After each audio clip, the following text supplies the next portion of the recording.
welcome back to the Impact Church of Fredericksburg podcast, or if you're new with us, welcome to.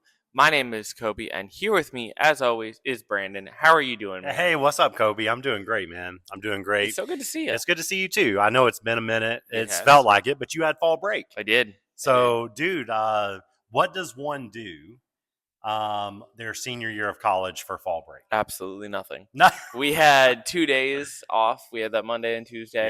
Yeah. And I did a little disc golfing with the family. Okay.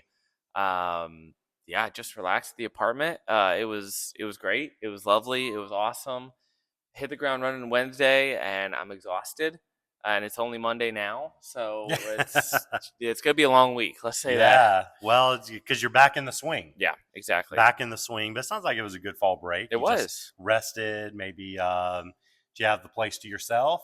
I did for part of it. Yeah. Part of it, Cole came back and we watched some Attack on Titan. We watched some football. We hung out, relaxed. It was good. And then, as I said, had school. And then Friday, there was a worship night on campus. It was called the Encounter Worship Night, and different ministries, campus ministries came together and did a worship night. You had the Campus Catholic Ministry, you had Crew, you had FCA, you had so many different communities came together and just worship Christ, which was awesome. And there was a lot more of a showing than I thought there would be. Wow. So that kind of helps, right? Because I know for so long, like, you go on campus, kind of like, where are the Christians? Oh, yeah, absolutely. Like, where are the followers of Jesus?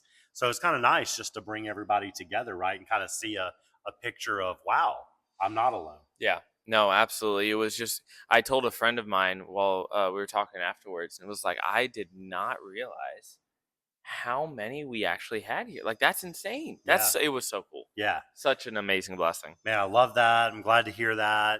You also look like a guy who follows a college football team who just fired their head coach. Well, I'm wearing the shirt, the Gator shirt. There's a lot happening on that. There is. My mom actually got it for me. Okay. Bless her heart. I love her to death. Well, shout out to Mom. Yes, and it spells Florida, and it has the Gator greats. Steve Spurrier, Tim Tebow, people like that. Tim Tebow.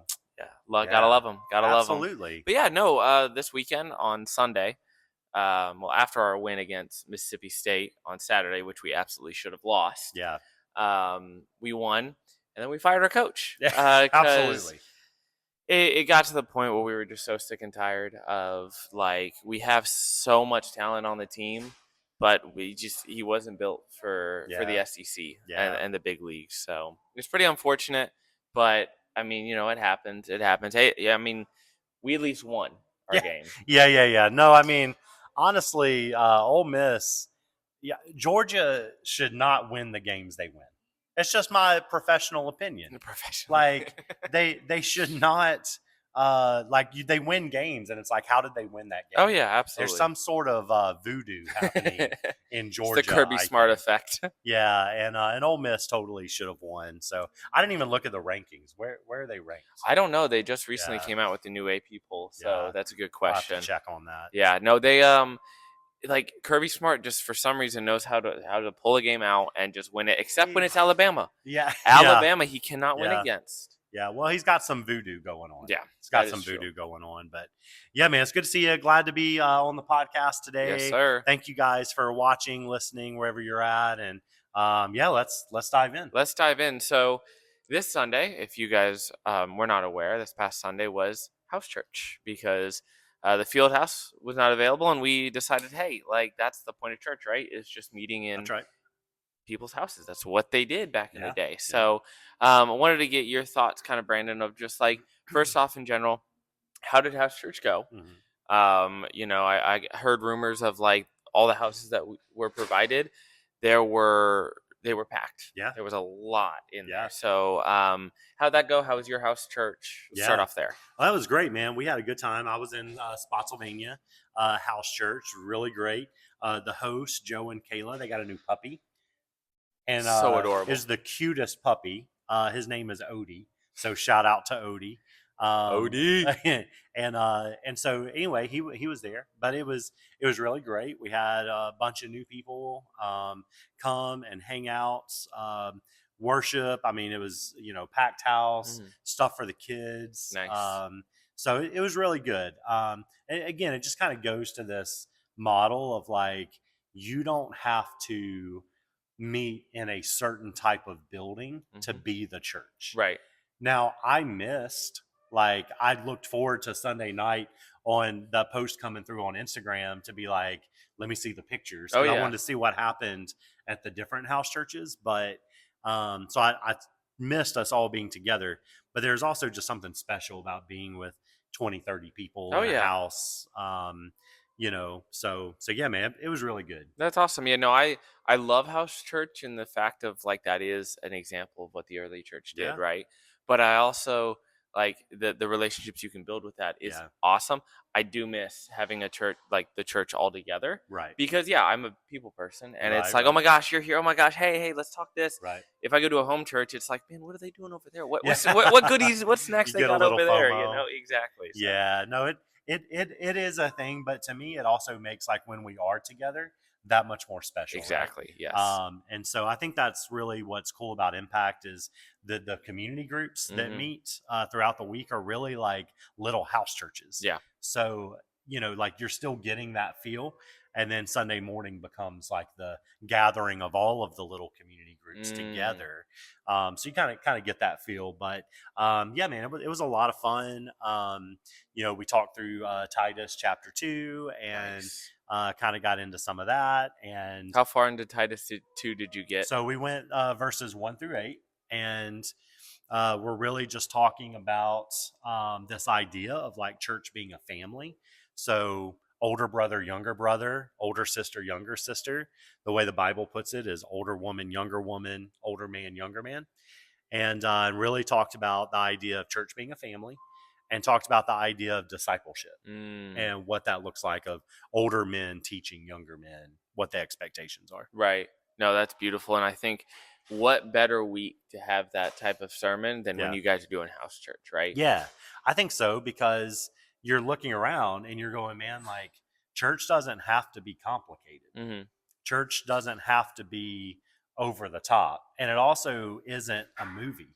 Like sometimes we treat church like a movie where we pop into the theater, we watch the show, and then we decide whether or not we liked it, how many stars we would give it. And instead, like it is this idea of living life together, communal. And so, man, like I really appreciated that about house church. And the passage in Titus talks about how like older men and younger men, older women, younger women, well, how are you supposed to have those relationships if you're not all together? Hmm. Like, like I remember growing up, in the message, I called it like the kiddie table. So I don't know about you, Kobe, but like when I was growing up, there was all in big family gatherings. What happened? There was always like the kiddie table, Oh, yeah. Yep. the table where the kids were. How old were you when like you stopped sitting at the kiddie table? What do you mean? Okay, Like, I exactly. Yeah, still sit at the kids' that's what table. I Like, come figured. on. Yeah, Like, yeah. That's what I figured. It eventually, okay, yes, yes, eventually yes. will get a little awkward. Where it's like, The little hey, short chairs that your knees are in your yeah, it's like I don't chest. even And fit here yeah. anymore. But you're too young to be with the adults. Hmm. You're too old to hang out at the kiddie table. I just feel like church is like that, where we set up all these tables and we put people there based on their age. So like we say, hey, you're in third grade, you got to go sit at this table. Oh, you're in seventh grade, you go sit at this table now. Oh, you're a ninth grader, well now you sit at this table. Hmm. Oh, a college student, well you guys get your own table over here. And then you have like the biggest pet peeve, which is the young adults table. Like, what is a young adult? I've heard a lot of different definitions. Yeah, that's a really good question. Like, Like, am I a young adult? yeah, I maybe, I don't know. Yeah, Are maybe, you a young adult? yes, Are you sure? no, I don't know. no. Like, So, like, I'm what? fairly certain. Like, at least the image I get in my head when I talk young adult, most times, and correct me if I'm wrong, most times they're single, right? Okay. Like, because now, granted, you have married couples in a young adult group, but like usually single, and usually in like the late teens, like late teens or 20s, right? Okay. That's like the thought process Yeah. that I have seen in Yeah. terms of young adult Well, see, groups. that's actually a whole nother table because that's the single young adults group. That's fair. They usually meet on Sunday nights for the dating service. Like, That's how Yeah, that's how that yeah. you know. So like if I'm 23 and newly married, am I no longer a young adult because I'm married? Mm. So there's just all these questions. I'm just Yeah, playing yeah, around, yeah. but like there's all of these questions about we don't even know who sits at what table. We just try our best to segregate off Mm. into different people who are, make us feel the most comfortable, Yeah. that we're most at ease around, which are typically people around the same age or in the same season of life Or that like the same things. or like the same things, right? Right. So like, hey, we're the sports group. We're gonna go sit at the sports table. And this passage in Titus chapter 2 completely flips that upside down Mm. and says the church is supposed to be like a family where there's not a kiddie table. Like we're all around the same table.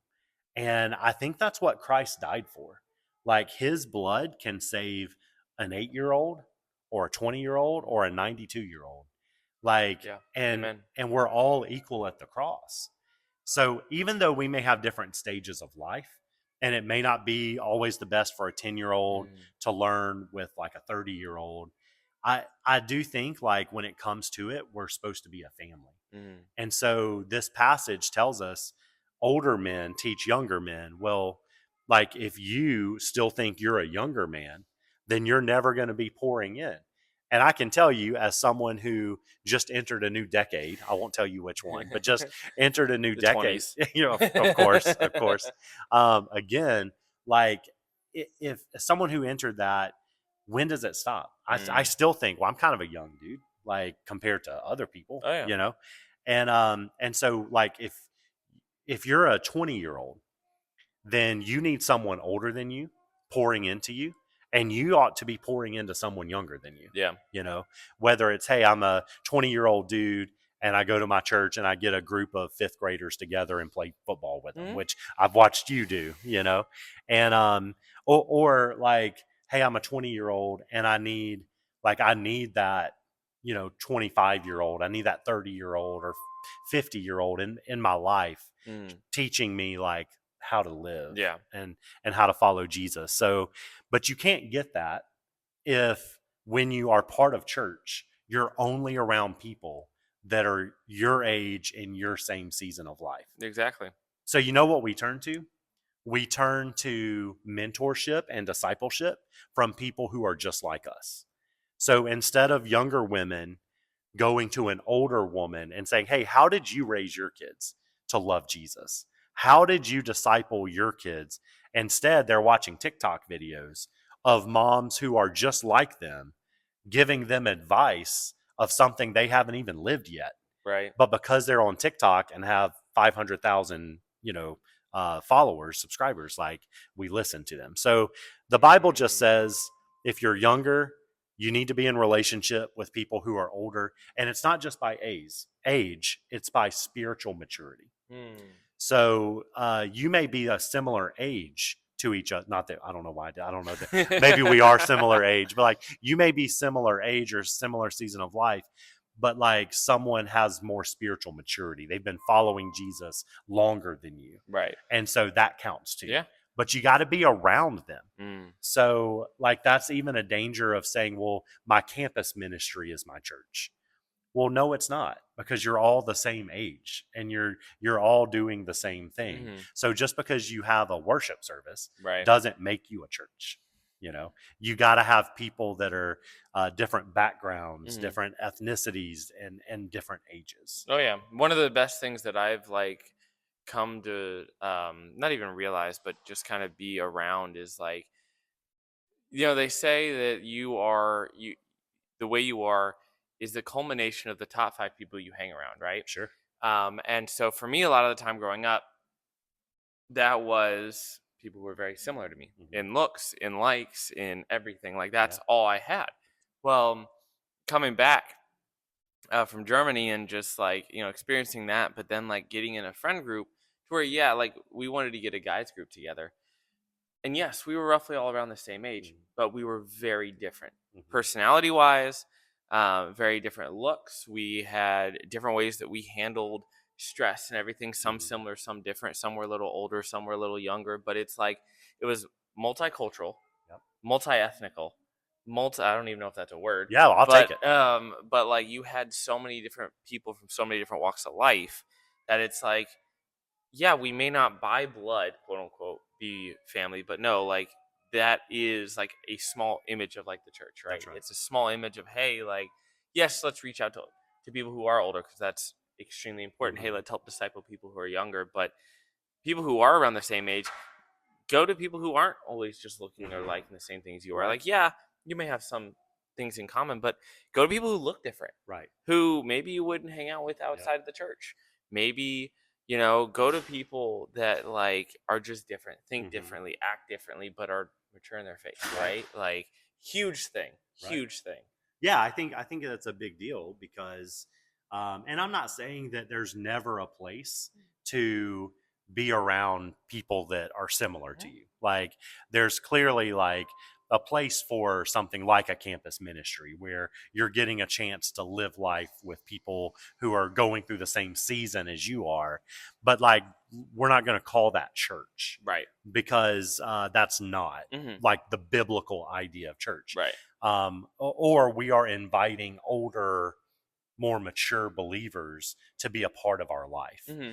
And that you're not waiting until you reach some magical age, because you know what ministry comes after the young adult ministry?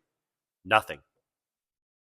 Or the senior adult ministry. Maybe, so like maybe, because you kind of get maybe in your 30s and 40s and you're like, where do I fit? Oh, I'm Yeah. just the church until I'm a senior adult, and then there's a table for me, Mm. and you can just pack me up in a church van and take me out to a buffet, for There you lunch. go. Like that's just the. And so I'm not saying there's not a place for that. There Right. certainly is, but the church should be a picture of these generations coming together. Yeah. So the question then becomes, who is someone spiritually younger than you in the faith Mm. that you're pouring into? Yeah. And who is someone spiritually older than you in the faith pouring into you? Hmm. And that is discipleship. Yeah. No, that's beautiful. That's beautiful. Well, thank you, Brandon. Yeah, I man. really Yeah, appreciate it. that was good. Well, now we are going to go to an abbreviated mailbag. Mailbag. Mailbag, mailbag. What's inside this fancy bag? It's news. Okay, so two quick questions. And it's fall time. I figured why not take a couple questions that have to do with the changing beautiful seasons The and the leaves are glory that it changing is. Oh my colors. goodness. It's so nice. I can wear a sweatshirt now. I'm still in shorts and a Yeah. sweatshirt. It's the best time because it's just so nice because it's cool at night, warm during the day, and then cold at oh my goodness. Yeah. Couldn't get better It's a than good that. time. I got my Yes. hoodie on today. There you go. I had it on for my first class this Yeah. morning. So, Yeah.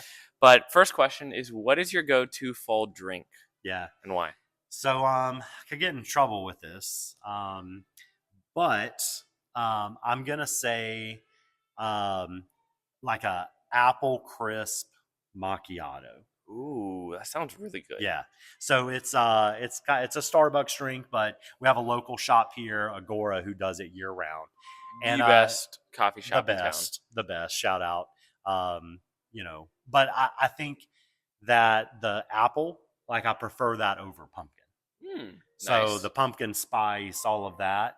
I mean, it's okay, but it's not like my favorite at all. That's fair. But I enjoy the apple crisp. Okay. So an apple crisp macchiato at Starbucks, specifically, they have like a apple crisp shaken espresso, Ooh, and I'll hit that up. that sounds good. That Yeah. sounds good. Well, question two. Well, hang on. What about you?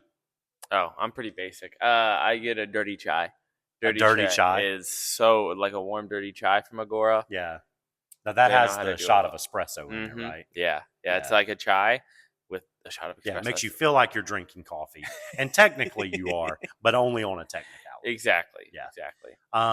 Okay, I got you. Yeah, I got you. What yeah. else you got? Well, second question, sticking on the food and drink area, what is your favorite Thanksgiving food? Thanksgiving food. I was just talking to the kids about this last night because I was telling them I am ready to start eating. And I didn't know this. Did you know you could actually eat Thanksgiving food anytime you wanted to? I mean, I assumed that, but I'm I'm not gonna. No, yeah. I am free to do this, but who would? Right. Nobody in July is Right. like, let's put a turkey in the oven. Yeah, it's a lot of work. Yeah. Nobody's craving cranberry sauce on Easter, Mhm. But here we are. I will say my favorite Thanksgiving food. I mean, I'm going to go with like a combination. So I'm going to say like the turkey and the dressing and the cranberry sauce with some gravy all together is my thing.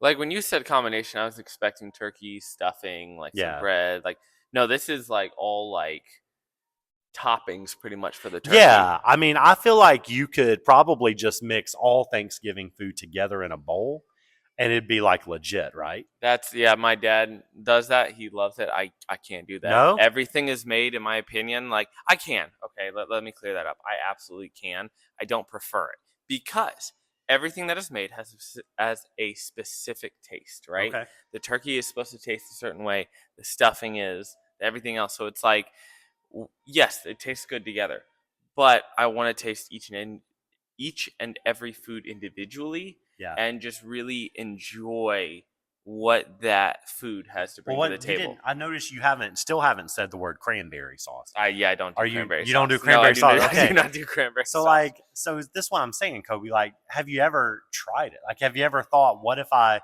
take some of that stuffing with a bite of my turkey and some mac and cheese at the same time? Oh, I've done it, and it tastes good. It tastes good, but they made those foods to be eaten as itself. I see. So I want to like enjoy it with the flavors. What's your take on green bean casserole? I love it. Actually, wait. Yeah, I love it. Same with the sweet potato casserole. Yeah. But that's the thing. It's the dish. The dish is mixed food, like a shepherd's pie, right? Is mixed food all together. Yeah. Boom, lasagna mixed together. Yeah. All right.